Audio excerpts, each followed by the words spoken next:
Melanjutkan membaca garis tangan.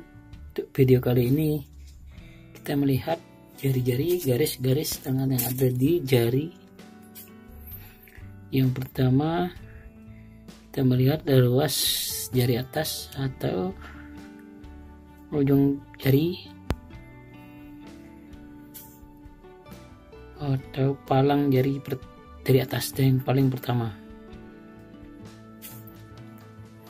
Jika di sini ada garis-garis horizontal, jadi jika ada banyak garis-garis di ujung jari, disebut garis-garis stres atau beban-beban pikiran. Garis ini membutuhkan waktu lama untuk hilang. Seiring berjalannya pemahaman atau perubahan pikiran menuju lebih baik, maka garis-garis ini akan menghilang dengan sendirinya.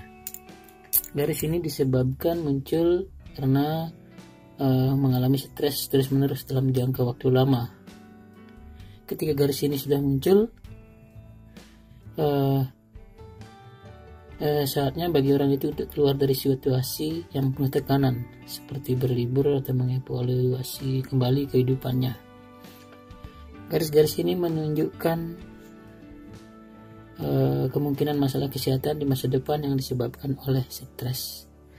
Ketika Anda melihat garis-garis stres yang sangat samar di tangan, itu merupakan indikasi garis tersebut bertahap muncul atau akan menghilang. Jika sekarang melihat, mungkin garis itu akan menghilang atau sedang akan muncul jika masih samar. Jika kita melihat teman-teman ada garis seperti itu bisa kita indikasikan orang tersebut telah mengalami banyak tekanan di masa lalu atau saat ini atau sekarang sedang mengalaminya. Garis ini bisa menghilang seiring perubahan situasi kondisi pikirannya. Yang pertama, jika garis ini garis palang, garis luas jari yang di tengah, ini berhubungan dengan intelek. Jika garis palang ini yang di tengah-tengah ini warnanya tebal, jelas orang tersebut pandai dalam urusan bisnis. Jadi palang yang besar berhubungan dengan aspek materi kehidupan. Jika palangnya keras, besar, jelas, kuat,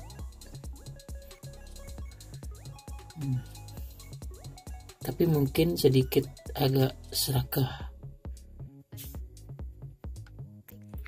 Ada juga beberapa orang memiliki palang ini jika disentuh agak menonjol dan empuk seperti penampilannya. Itu ada sedikit kenyal jika disentuh. Palang-palang, ada beberapa orang memiliki palang seperti itu, maka orang ini senang makanan enak. Biasanya orang itu juru masak yang hebat. Tapi jika orang itu tidak suka memasak, rata-rata dibandingkan dengan orang lain, dia adalah ahlinya memasak. Selanjutnya kita lihat bagian dasar jari-jari. Jika jari ini diberikan garis,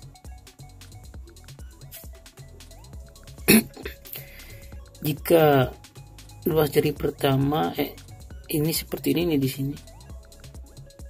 Jadi ini jari tangan saya tidak seperti ini. Kita lihat untuk gambar di atas. Jika jarinya dasarnya rata seperti ini,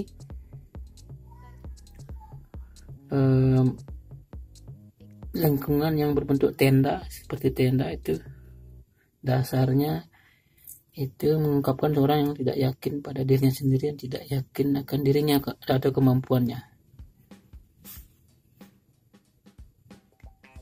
Kalau tangan saya justru jari kelingkingnya yang terlalu turun.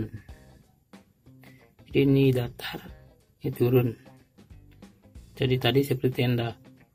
Ini menandakan ini formasi sangat umum.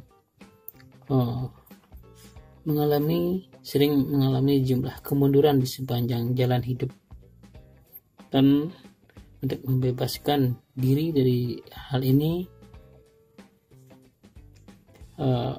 harus selalu berusaha walaupun sangat sulit, dan harus selalu berusaha, dan pasti bisa, karena apapun pasti bisa, karena nasib dan situasi tergantung situasi dan kondisi kita. Selanjutnya melanjutkan garis-garis di area jari. Kita mungkin sering melihat garis-garis halus di sini. Ini seperti ini, garis-garis ini kelihatan. Nah, ini garis-garis halus, garis vertikal halus diperjelas. Jadi di antara semua jari ini sering kita melihat garis-garis seperti itu. Ini dikenal dengan garis regangan sebenarnya. Mereka muncul ketika orang tersebut membutuhkan istirahat beberapa saat atau beberapa hari karena terlalu lelah. Tidur nyenyak dapat mempengaruhi garis ini dan mereka bisa menghilang. Timbul oleh beberapa faktor seperti pikiran, lelah, berlebihan bekerja. Jadi ketika kita rekreasi atau liburan, garis ini akan mengabur atau menghilang. Jadi itulah beberapa garis-garis di ruas jari. Nah, untuk video-video yang lainnya silahkan cek di video saya. Klik subscribe dulu, like atau share. Terima kasih atas kunjungannya, dan simak karena semoga berbagi informasi sebagai sebuah hiburan.